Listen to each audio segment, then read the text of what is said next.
जी, अस्सलाम वालेकुम। उम्मीद है कि आप तमाम दोस्त खैरियत से होंगे और आज का दिन भी ट्रेडिंग के हवाले से अच्छा गुज़रा होगा। यकीनन तमाम दोस्तों की राय तो यही होगी कि जी अच्छा कहाँ से गुज़रा, मार्केट ने 1500 पॉइंट्स निकाल दिए एक दिन में।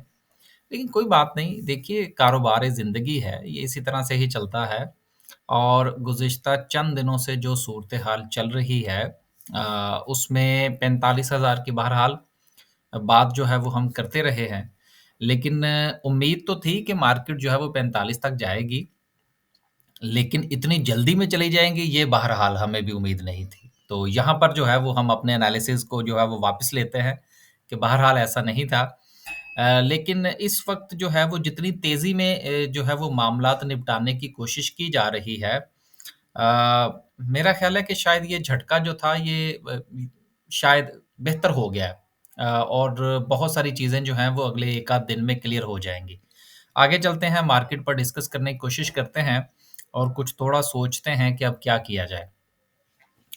कल यकम सितंबर है, हमारी सर्विस की जो रजिस्ट्रेशन है वो कल से शुरू हो जाएगी और 1 से 5 तक जारी रहेगी।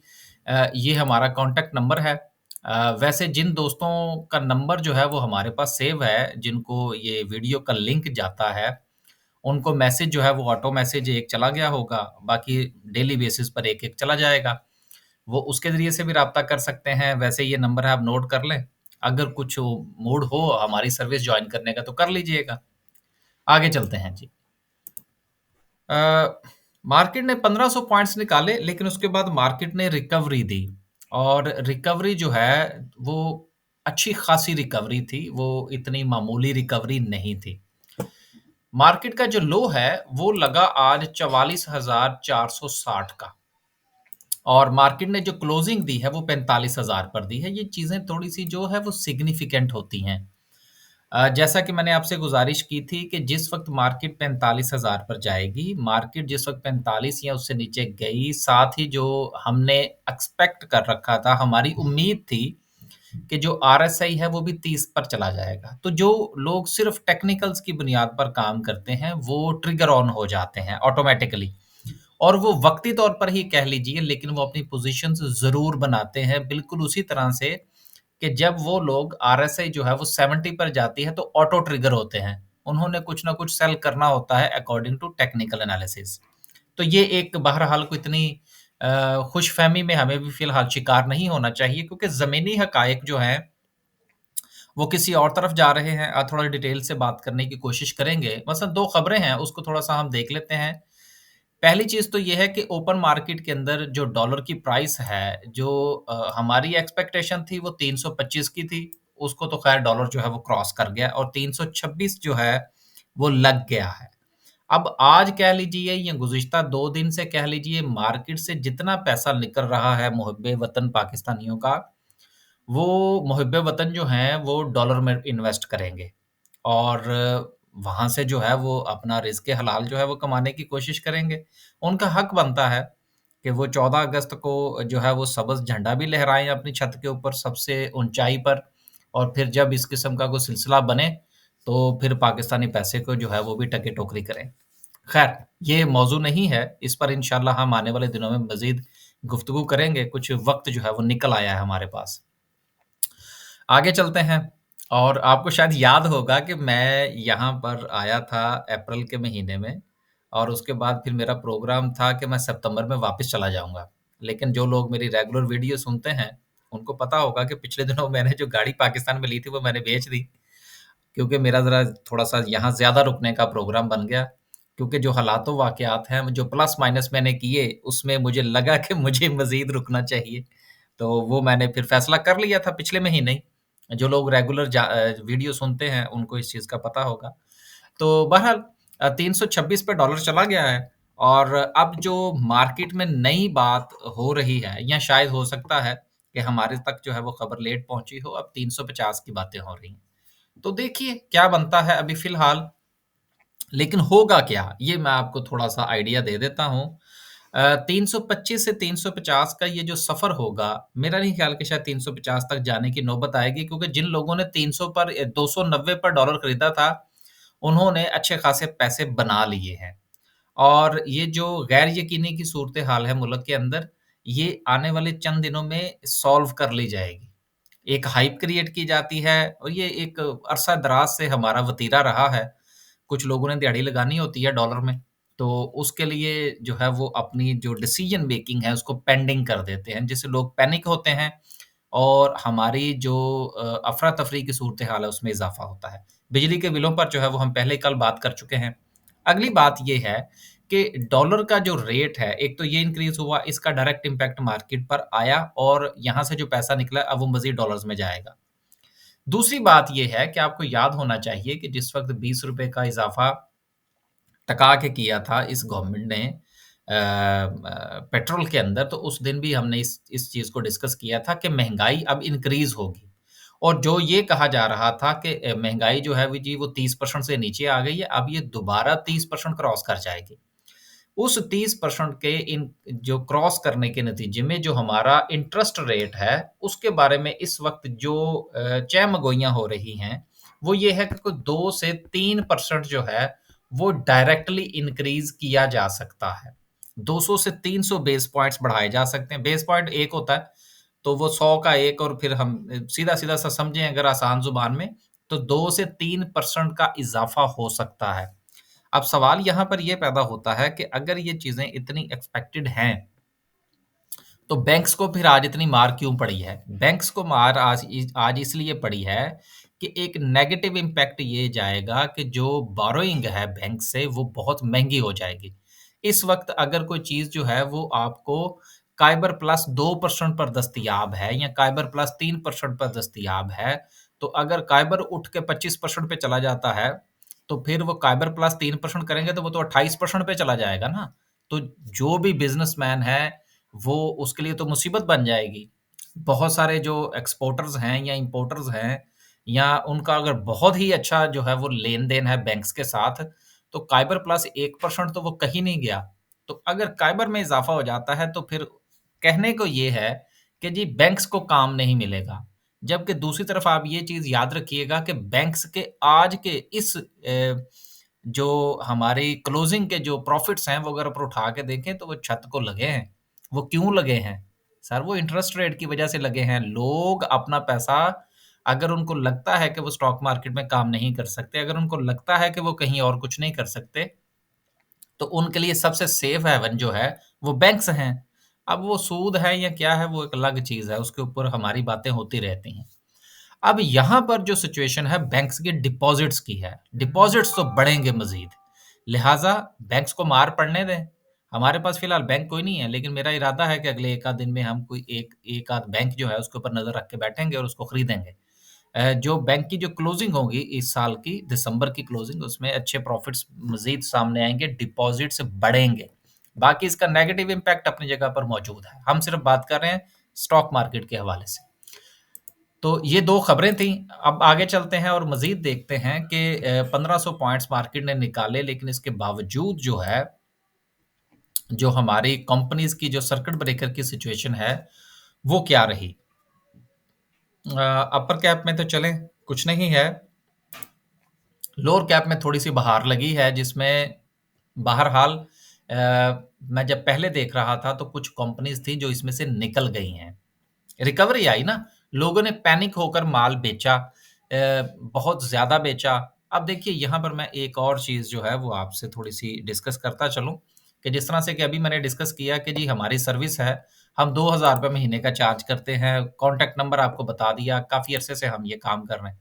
अब यहाँ पर एक सवाल ये पैदा होता है कि क्या हमारे पास जितने भी शेयर्स थे, क्या उनके ऊपर फ़र्क नहीं पड़ा? बिल्कुल फ़र्क पड़ा है, क्यों नहीं पड़ा? लेकिन हमने कुछ लेवल्स आइडेंटिफ़ाई कर रखे थे कि जिस पर हमने थोड़ी-सी एडिशन बाइंग की है। हमने कुछ चीज़ें मज़ीद खरीदी हैं, लेकिन हमने नंबर ऑफ कंपनीज़ में इज़ाफ़ा नहीं किया। अब जो हमारे पास शेयर मौजूद हैं, हम उन्हीं को ही देखेंगे कि क्या कर रहा है। हाँ, लोअर लॉक कोई नहीं लगा। ये है बहरहाल। तो बात करने का मकसद ये है कि हम किसी के भी साथ काम करने का ना या हमारे साथ काम करने का जो मकसद होगा या जो है जिस तरह से हम काम करते हैं, वो चीज़ें ये होती हैं कि हम उसको वक़्त के साथ-साथ इवैल्यूएट करते हैं, रोटेट करते रहते हैं, स्विचिंग कर लेते हैं, कुछ आइडेंटिफ़ाई कर लेते हैं कि जी यहाँ से आगे हमने नहीं जाना। ये ज़हन में आइएगा, लेकिन अगर आप ये समझते हैं कि जिस तरह से ये मार्केट गिरी है, तो हमारा पोर्टफोलियो जो है वो 7.5% ऊपर गया होगा, तो ऐसा नहीं है। हाँ, नंबर्स ऑफ शेयर हमारे पास ऑलरेडी कम है। तो इसलिए इन तमाम चीज़ों को प्लस माइनस को ज़हन में रख के आइएगा। आगे चलते हैं जी और बात करते हैं, कुछ 1-2 रिज़ल्ट्स हैं, उन पर हम बात कर लेते हैं, मज़ीद फिर आगे चलेंगे।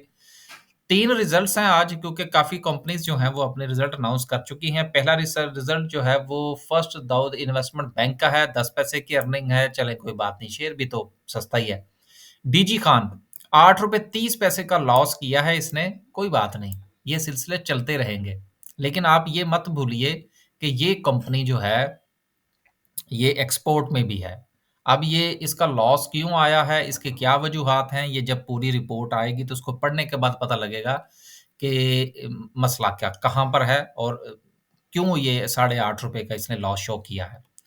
उसके बाद जो मज़ीद मार पड़ी है सीमेंट सेक्टर को, वो कोहाट सीमेंट की है कि ₹30 की एक वंडरफुल अर्निंग हुई है, लेकिन उसके बावजूद भी दिया कुछ नहीं है।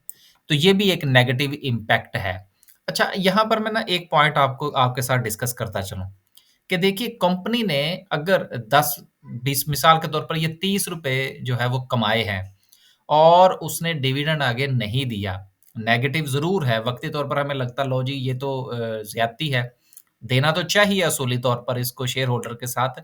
लेकिन आप ये देखिए कि कंपनी जो है वो इस पैसे को घर नहीं लेके जा सकती। ये कंपनी में ही रहेगा, वहीं इन्वेस्ट होगा, या तो कोई नया प्रोजेक्ट सामने आएगा, या ये जो अक्सर औकात आप लोग देखते हैं ना कि जी वो कंपनी थी जी, उसने इस बार जो है वो उसकी ईपीएस उतनी नहीं जितना उसने डिविडेंड दे दिया। तो वो कहाँ से दे दिया? वो यहाँ से दे दिया। अब मेरी बात समझे आप? तो इसलिए कंपनी के जो डिपॉज़िट्स होते हैं, जो उसकी बैलेंस शीट होती है, वो भी डिपेंड करती है कि कंपनी कितनी अमीर और कितनी गरीब है। और उसका बैलेंस ऑफ पेमेंट क्या है? उसके पास एक्स्ट्रा फंड्स हैं या नहीं हैं? तो ये सारी चीज़ें जो है वो देखनी होती हैं। आगे चलते हैं। आगे चलते हैं जी और मज़ीद जो है, आज पहिया कितना खूबसूरत लग रहा है, पिंक-पिंक सा है, पूरा रेड नहीं है लेकिन कोई बात नहीं। यार देखिए, मैं अक्सर आप मेरी कोई भी वीडियो उठा के देख लीजिए, पैनिक नहीं होना चाहिए बंदे को। अगर आप पैनिक हो जाएँगे ना, तो फिर आप कोई डिसीज़न नहीं कर सकते। तो इसलिए अपने आप को थोड़ा-सा अपने जो है वो होशो-हवास में रखें, कोई बात नहीं। अब जो होना था सो हो चुका। होपफुली अब चीज़ें जो हैं वो आहिस्ता-आहिस्ता रिकवरी की तरफ जाएँगी। देखिए ना, 1500 पॉइंट मार्केट निकालती है, लेकिन आप अगर सर्किट ब्रेकर की बात करते हैं तो उसमें 15 कंपनियाँ नहीं हैं। अब इस 15 में से अगर आप थोड़ा-सा और गौर कर लें, तो कितनी कंपनीज़ हैं, ये 100 वाली इसको रहने दें, इसको भी निकाल दें, इसको भी निकाल दें। चलें ₹75 वाला शेयर है, शामिल कर लें या निकाल दें, इसको भी निकाल दें, इसको भी निकाल दें, इसको भी निकाल दें। तो टोटल अगर आप देखें, तो डीजी खान सिमेंट, उसके बाद निशात चूनिया निशात चूनिया ने वैसे सही याद की है। अच्छा, उसके बाद जो है निशात मिल्स, और उसके बाद जो है वो सैफ पावर। अब ये 4 कंपनीज़ जो हैं वो सिर्फ़ लोअर कैप पर हैं। इसका क्या मतलब है? इसका मतलब ये है कि अगर किसी ने या मैंने या आपने, अगर हमने चीज़ बेची है, तो किसी ने खरीद ली है। लोअर लॉक किस वक़्त लगता है? जब आगे कोई बायर ना बैठा हो। लेकिन अगर बायर वहाँ पर मौजूद है, मैं आपको एक इसकी और एग्ज़ाम्पल दे दूँ। मिसाल के तौर पर हम कहते हैं जी कि पाकिस्तान का रुपया जो है जी, वो उसको तो लेने को कोई नहीं तैयार। ऐसा बिल्कुल नहीं है। आप दुबई में पैसे लेके जाएँ, जितने चाहे डॉलर ले आएँ। एक चीज़ होती है जहाँ पर जाके चीज़ें रुक जाती हैं। वहाँ पर आगे जब स्पेस नहीं बनती तो फिर लोअर लॉक लगते हैं। लिहाज़ा आज मार्केट में बायर मौजूद था, तो ठीक है, जिसने खरीदे हैं वो उसने ज़ाहिर-सी बात है कुछ ना कुछ सोच कर खरीदे होंगे, और जिसने बेचे हैं उसने भी सोच समझ कर ही बेचे होंगे। इसी चीज़ का नाम स्टॉक मार्केट है। आगे चलते हैं।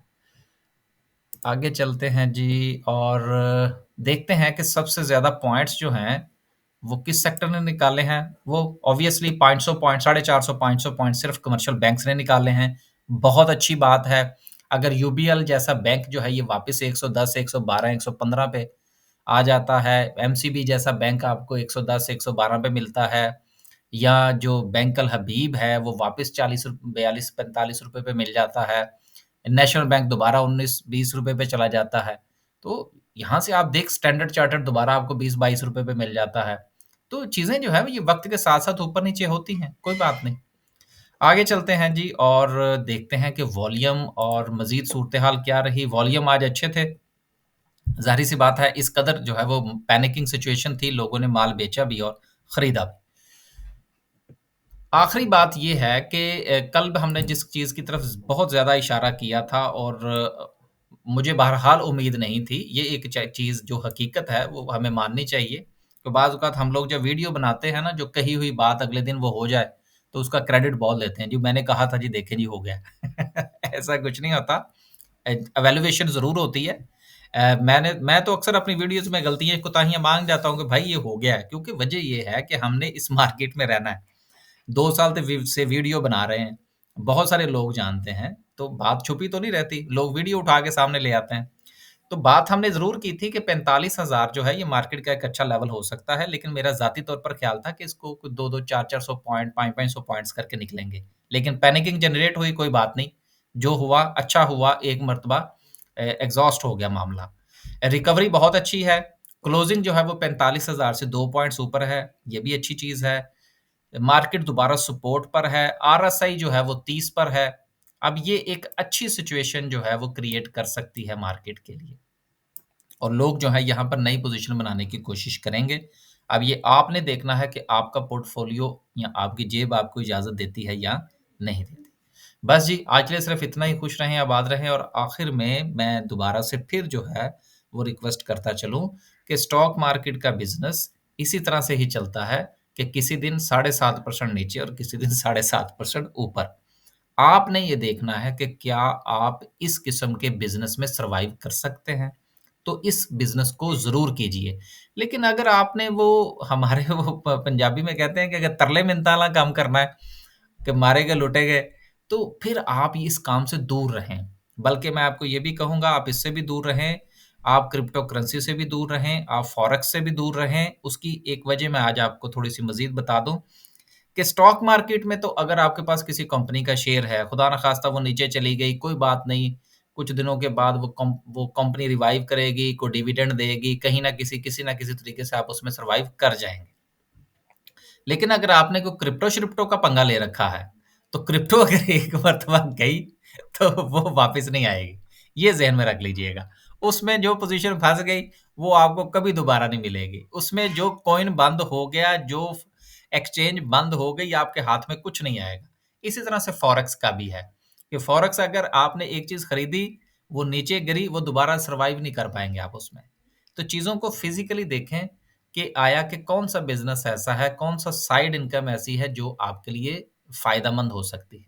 अगर ये नहीं कर सकते तो म्यूचुअल फंड में सुकून से चले जाएँ, कुछ नहीं होता वहाँ पे सेफ कोई किसी किस्म का इंस्ट्रूमेंट पकड़ लीजिए, देन आप जो है वो उसमें काम कर लीजिए। बस जी जो नंबर है वो मैंने आपको बता दिया। अगर आपने जॉइन करना है तो कल से हमारी रजिस्ट्रेशन शुरू हो जाएगी। अल्लाह हाफ़िज़।